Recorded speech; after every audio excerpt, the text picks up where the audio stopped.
Hello and welcome to Highlight Geospatial and welcome to the month of June.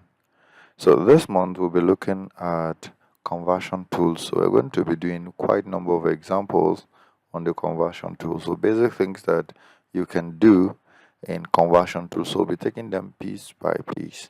So in this very video we're going to look at how to convert a polygon to a raster. So we have a polygon here that we converted some times ago from AutoCAD to an ArcGIS format.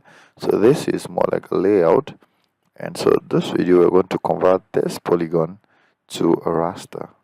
So to get started, you just search for a tool called Polygon to Raster, which I have done that already, and then I'm going to click on Polygon to Raster. So on this, the input will be your polygon, and then the field, the value field will be, you choose the value field that relates to what you want to do. So in this case I want to pick the elevation field, and I also want to prioritize the area. That's just what I want to do.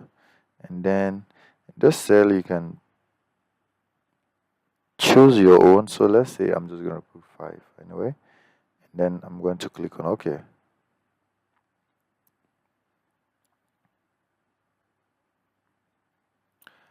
And that's it, ladies and gentlemen. We have our polygon converted to a raster.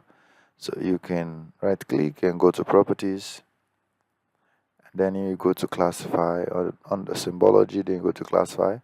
It's in 4, we can make it 5 if it's possible. Make 5, then we just change the color, and we click on this, and then we format it, and we make it 3 maybe. Click on OK. So from here we just click on OK. So that's it. You've converted your polygon to a raster. Thank you for watching, and I'll see you in the next video.